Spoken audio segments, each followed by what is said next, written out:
Yo, what's going on YouTube? Welcome to my corner of the world. We are here for a Zephfire reaction to his video, The Best Star Wars Duel of All Time. And it seems like he's gone over Obi-Wan versus Darth Maul from Phantom Menace. Personally, my favorite Star Wars duel, like lightsaber duel of all time, is Anakin versus Obi-Wan on Mustafar, but hey, that's just me. But let's see how Zephfire covers this, because this was actually such an iconic moment, such an iconic scene, especially when they put like more emphasis onto it in Clone Wars. So good. All right, anyway, let's get into this. Link to the original video will be in the description if you want to check it out on your own. Let's run this up.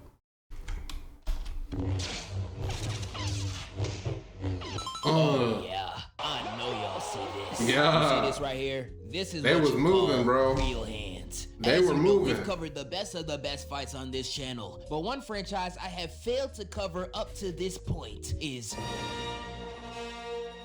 It's been a long time coming. Now, I'm not the most well-versed in Star Wars, I'll be honest with y'all. I've seen damn near all the movies when I was a kid, but I only remember a little taste, a little nickel of any information the movies were about. Even though I don't remember the movies too much, one thing we could all agree on was that these fights were truly elite. Yes, agreed. Yes, even Disney's.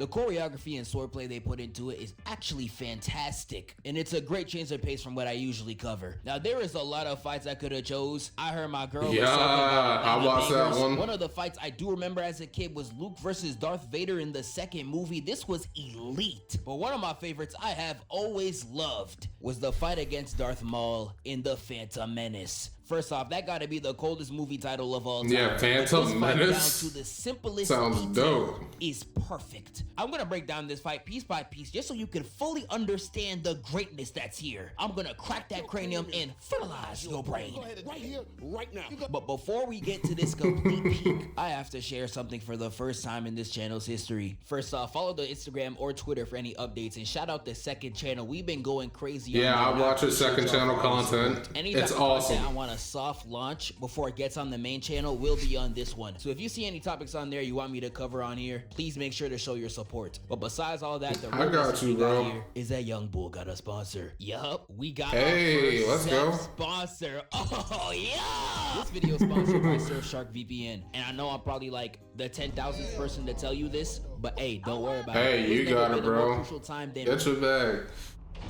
But you know how we do.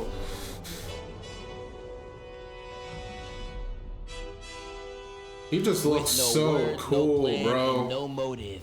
We see Darth Maul looks so cool. Showing off the fit for no apparent reason. He want to be a part of Opium so bad. But this is Aura Farm, and you gotta write down. They was out here guns blazing into every room they entered. But once they saw a real nigga step outside, they immediately stopped in their tracks. Yeah, he got the Mickey Mouse Rick Owens scent. That shit unreleased. That is truly what you call aura.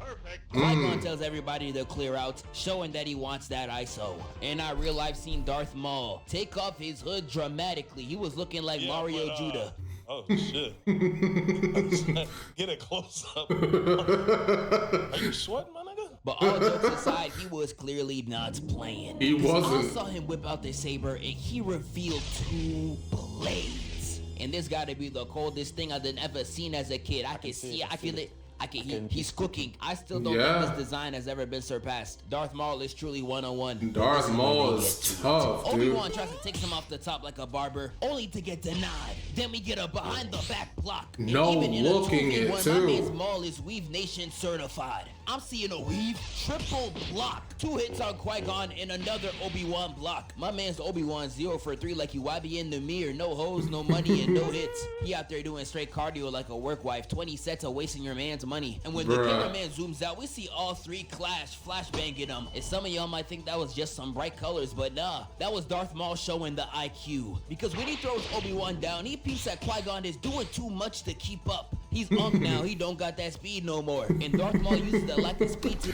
Nah, hold on. Don't be talking about Qui-Gon like that. Maul showing the IQ. Because when he throws Obi-Wan down, he peeps that Qui-Gon is doing too much to keep up. He's unk now, he don't got that speed no more. And Darth Maul uses the lack of speed to his advantage, while Qui-Gon is still recovering from his last attack, hitting a block and a jump shot kick at the same time, knocking Qui-Gon out. Hits these very necessary backflips. Yeah, I'm sure that gets the O's. It continues to run the ones. Peep Obi-Wan. Yeah, he didn't need to do that butterfly kick, but you know, we forgot you went 0 he for aura 6. farming. He was out there blocking your attacks from behind because you were that sorry. That gotta be embarrassing. Obi-Wan gets blocked 2 times, and this is where Qui-Gon closes in. And this was Darth Maul's greatest mistake. Only a Sith doesn't jump niggas. They start going crazy, but one thing I'm noticing from this fight is Obi-Wan selling the whole bag. This man would be having wide open threes, the easiest layups to get some damage, and he would instead end up twirling around like he's Angelina Ballerina.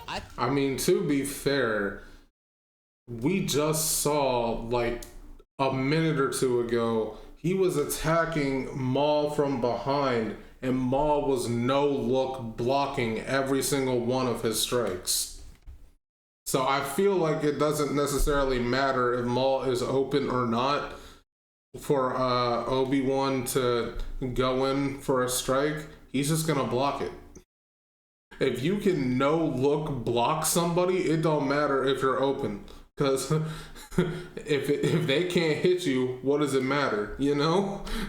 Can't lie to you, bro. Game's gone. Stop doing all this and put the ball up. And that's exactly Like, why he gets Obi-Wan was punished. not at his best in this Sending him movie. across the map, leaving Qui-Gon to run the ones by himself. He goes for a low, high, twirl, get out of here. And with the Obi-Wan assist coming, even with this clean little 3-piece, he still gets blocked like trying to shoot at a girl when her friends are around. But nah, Hey, Darth Maul yo. really needs a DPOY, Defensive Player of the Year. Not only blocking a potential headshot and a sweep at the feet, they were trying to make him live out the club. He's still able to block both, keep Qui-Gon at bay, and make sure to position himself in a way where Obi-Wan can't even get an attack. I ain't gonna lie, this man's moving sensational. And he was playing this elite defense the whole time, keeping his saber position in a way where he cannot get snuck by either side. I'm telling you, he's bro. first team all defense next to Goku, Aang, and whoever this nigga is. Even Truly if love he's to see it. open, he's Incredible. constantly They corner him, and blocking for the some reason, attacks. We get a close-up view of the Chop Trio. His teeth blacker than Mace Windu with no lights on. I Hey, know his yo. weapon is a national threat. But when we get back into it, I want y'all to peep this real quick. Nah.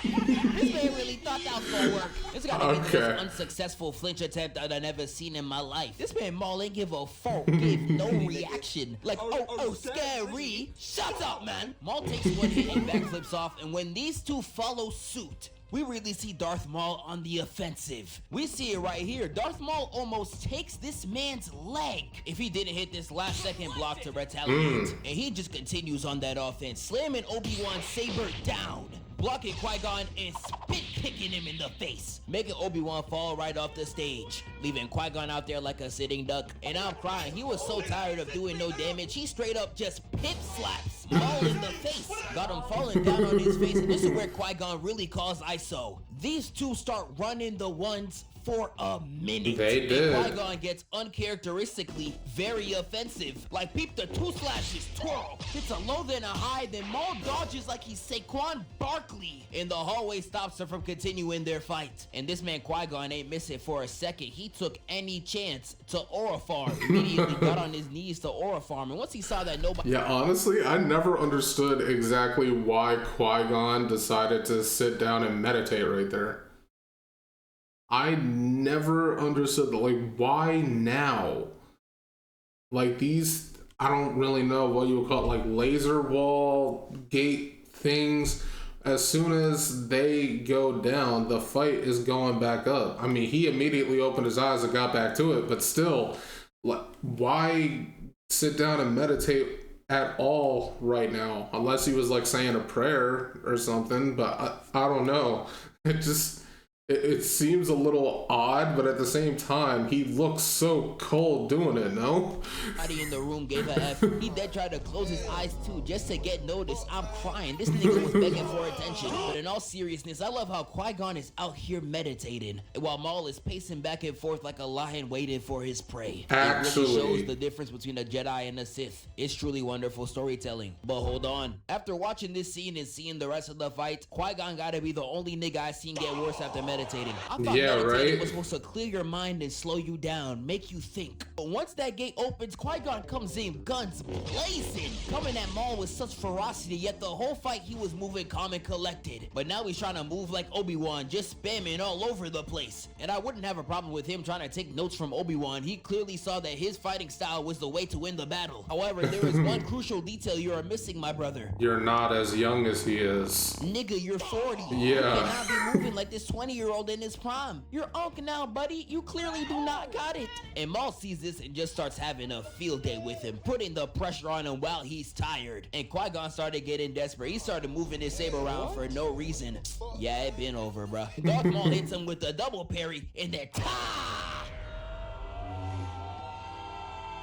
and it was over. This fight is so magnificent, by the way. You know, if this was a shonen, you would have saw Obi-Wan screaming at the top of his lungs, being like, and I won't watch this anymore. Shut up! God damn, nigga! But nah. Obi-Wan just he locked in, bro. He locked the F in. Down and getting ready to run the fade. Literally hyping himself up from behind the gate. He was spinning back on feet ready. The same day. Truly solidified him as a real nigga for he me. Was ready. Blades, and we get right into it. Fight. Obi-Wan hits a dash attack, but Maul hits a hard in step back. We get a low, and Obi-Wan was actually about to go for the head, but Maul was about to go for the feet. No Schneider. Causing Obi-Wan to change his trajectory and meet him at Kevin Hart level. We then get a parry weave behind the back block, throw down block into a 4-piece blitzing. Yeah, that man aiming at straight ghosts. I'm talking Casper and Hulk Hogan. They ended off with 3 parries in a standoff. And that first scuffle right there was perfect, but Darth Maul goes right back in. Attack behind the back, weave. Here's where Obi-Wan starts moving too fast for Darth Maul to handle. Parrying everything in sight, throwing him back, and breaking his saber. Kicking him down for good measure. You got knocked the f out, man. And this man, Obi-Wan, moving like Vaughn, a straight menace. Even while that man is down, he still tries to put him to rest. Back on top of him. It even tries to slash this man's back while he's running. Now, Maul's lucky. If he was Drake with that man-made BBL, he would have been got. Darth Maul runs away, and this is where he showed me that he is one of the smartest niggas I ever seen on the field. Peep game. Now, Darth Maul sets Obi-Wan up with the trap, getting overly aggressive to get him used to defending, hitting 3 off the top in quick succession, and goes for a low at Kevin Hart's height. And once he hits this spin move right here, baiting Obi-Wan to already defend. He ain't even know it was a pump fake the whole time just for— Wait, hold on, what did it say? We want to already Maul plays into it by swinging his saber with both hands. Oh, yeah. He ain't even know it was a pump fake the whole time just for the kick. Nah, I know y'all see this. This the real hands. And Darth Maul's IQ continues to show throughout the entire fight, except for right here.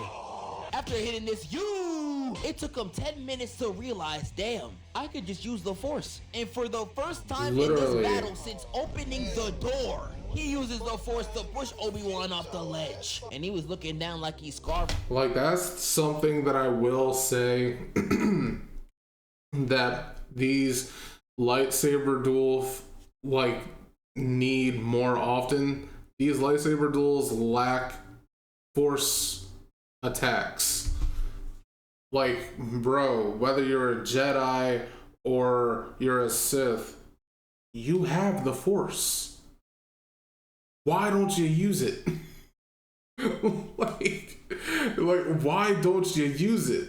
I feel like they've made it so it's this, like, get out of jail free card, like, plot device where it's like, oh, I'm in a bind right now. What can I do? Oh, yeah, I have the Force. Boom. It's like, dude, you could have been doing this the whole time. Like, what are we doing? You could have been doing this the entire freaking time, but you choose till just now? It's like, particularly Obi-Wan. Because up until, like, this round right here, he was struggling this entire fight. And it's like, dude, why not just, like, use the Force to hold Maul's saber in place while Qui-Gon goes in for some extra strikes or something? It's like, there are ways to fight smarter than the way that you are fighting. And Maul, low-key really didn't even need to use the Force during this fight. I'm gonna be so real, but, like, still, there are ways to fight smarter, and I just feel like they forget that they can use the Force. From Lion King, I'm surprised he ain't murk him right there. But I Obi-Wan honestly does think something they crazy, forget using they the can Force do to that. pull his dead mentor's saber, flipping above him and slashing him right in the waist. That's right, there's a sale at the mall and everything's half off, causing Brody to fall to his doom, leaving Obi-Wan the victor. Nah, that was clean though. That is definitely one of the best fights in Star Wars. I can't speak for the Disney era movies because I've never seen those except for The Force Awakens. Like literally every Star Wars movie after that, I have not seen. I have not seen any of that at all. I don't think. I might have seen Rogue One once, maybe, but yeah, I can only speak for like the original two trilogies, really. Lightsaber duels, awesome. I love their choreography. I love the camera shots for them sometimes, and like the OSTs, like the music is always sensational. I love it. But yeah, I would still say that Anakin versus Obi-Wan on Mustafar is still the greatest lightsaber duel of all time. That's just my opinion. But yo, W video, that's going to be it from me. If you enjoyed my reaction to this, make sure to leave a like, comment, and subscribe. I would really appreciate it, and I will catch you in the next video. See ya.